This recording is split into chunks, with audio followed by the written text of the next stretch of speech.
the time in the UK, late 70s, serious depression, a really unpopular Thatcher government. British National Party were active. People were coming to see us and probably saw us as 8 white guys on stage. And there were a lot of some of those shows were pretty horrible. You know, there was a racist element that were taken over this I sort of the skinhead kind of movement.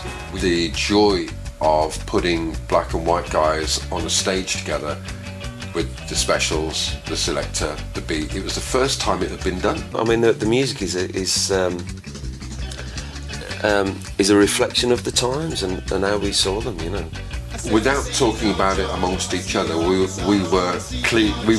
making a statement, and it came out of the music. It came from basically punks and kids that were into reggae meeting, and that's how it came about. It was a genuine, natural, organic fusion. When the band Steel Pulse came up with the Hands Up Revolution, you know, something was afoot. But I think it was more to do with, you know, where we lived and the attitude that, should I say, society or certain parts of the country was having towards our little part of the world, you know. And we were proud of where we lived, and we didn't want people talking it down. The best way to spread the message of unity and of awareness, we thought, was through music, and that's basically why the band started, because we thought we had something to say, and we didn't want people sort of, you know, rubbishing our homes or our schools. And so these guys came up with a really, really great vibe, and I saw them play the Hands Off the Library. You know, this is the first gig I saw play, you know, they were playing there, you know. They were a brilliant band as well, very serious guys, very, very serious guys. We're very friendly with them now, but at the time they were a very serious group of dudes. And I think what Steel Pulse did was remarkable stuff. That first album, Hands Up Revolution, was amazing. If I was to rewind it now, we probably wouldn't have called it Hands Up Revolution. But I think why we called it Hands Up Revolution was because there was a lot of stuff going on. There was a lot of strife going on underneath the tabloid scene. You know, there was always fight, trouble, and there's always something going on in Handsworth, some kind of life. You know, because remember, the community was a lot stronger then. The black community was a lot stronger then than it is now within Handsworth. So it was a more close-knit community, and Handsworth was our little world. So to us, it was a revolution that was moving out to a bigger world. There was a sort of intensity to it that the beat didn't embrace. You know, that's what was happening in Birmingham. That's how we were feeling. People were writing how they felt. What was wonderful was that the background philosophy was, don't preach, get people dancing first, give them a good time, and then, hey, if they get the lyric as well, that's a double bonus. The gigs were parties. But if you took the lyrics home and read them, you knew there was something going on in it.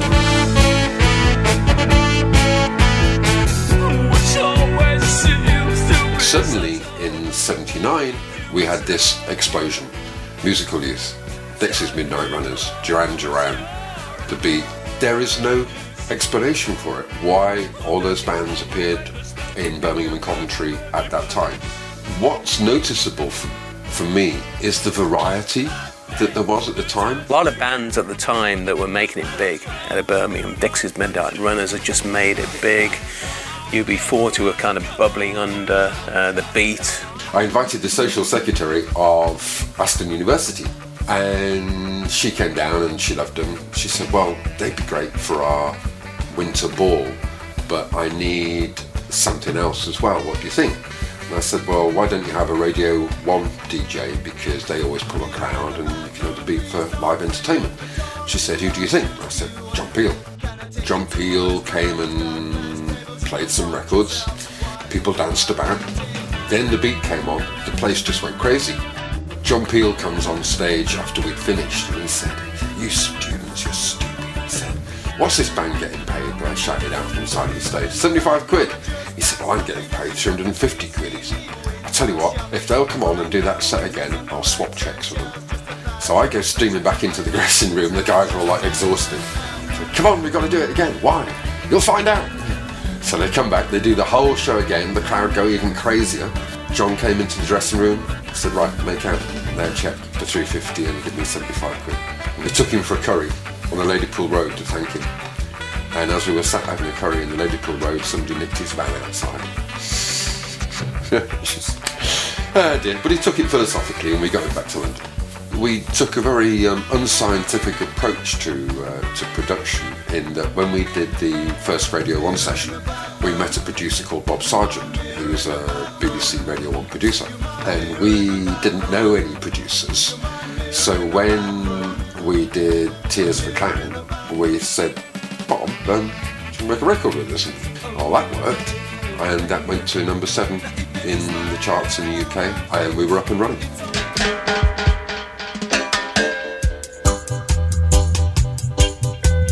UB40 came out pretty much the same time as The Beat. And I'm sorry, but for me they were competition. Because as The Beat's manager, I couldn't help but see it as that. You know, it is a competitive business, and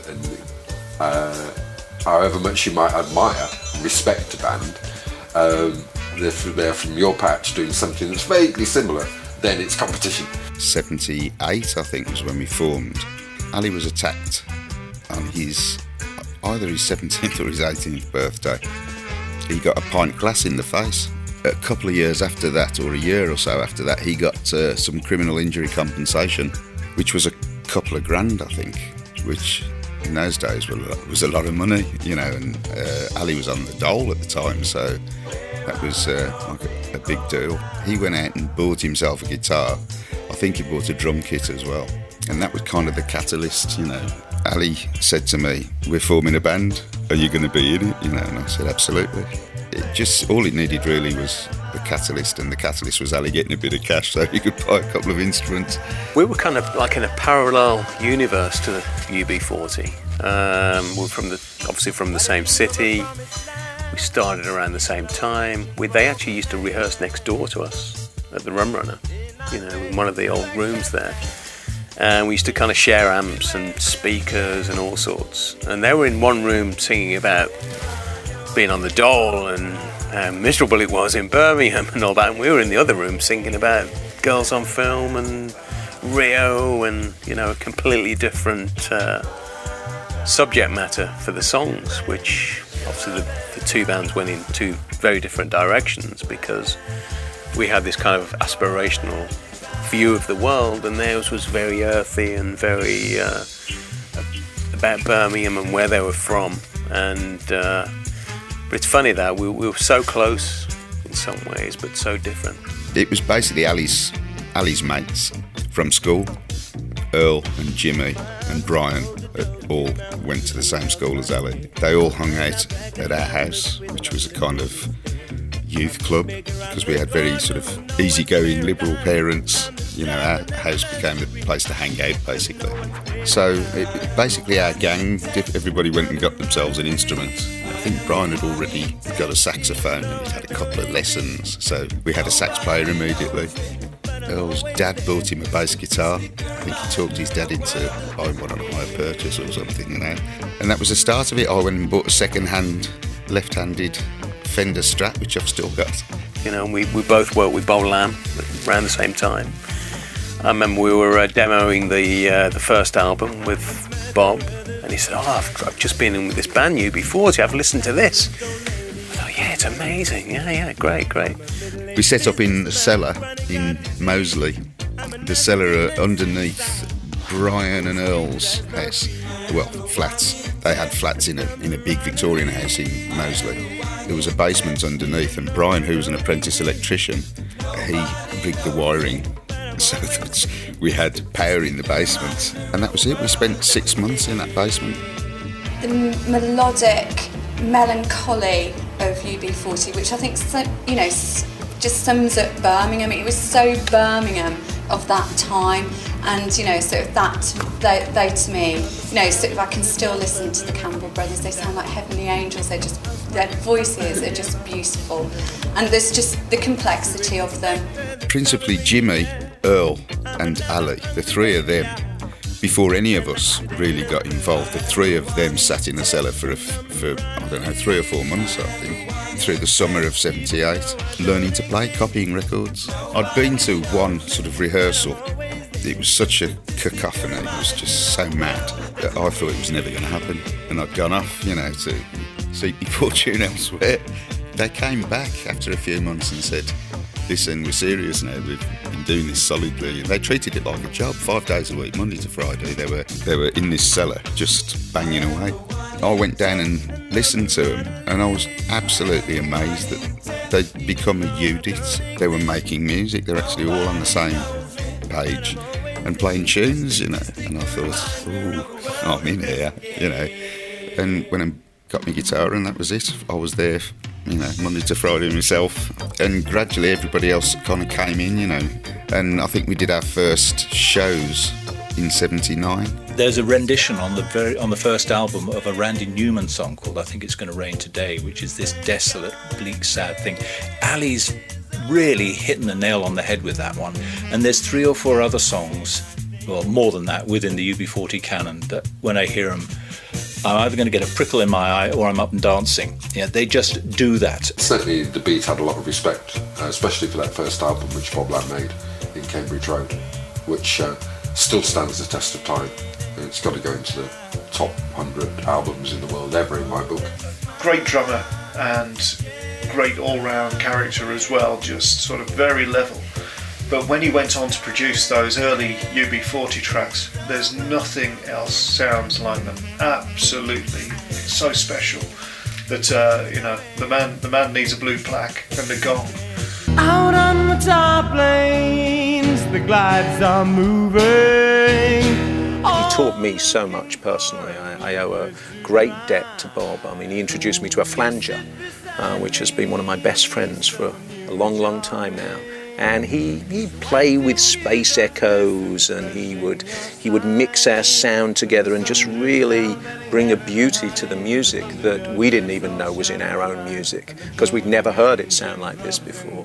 The first 2 albums were almost entirely demoed in Bob's studio, and the demos sound very, very close to the originals. And that's when we first made music together and demos for songs that we felt we were moving somewhere forward. We were potentially in with a chance of attracting some record labels to come to see us perform in Birmingham. But there was a time when every band in Birmingham seemed to be, breaking it big.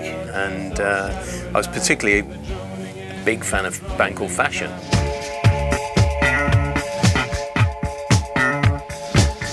I felt that one of the most impressive people, as far as I was concerned, even with Duran Duran to the side, was Mulligan. I thought was an amazing character. Well ahead of his time, technically, anything to do with cameras, with videos.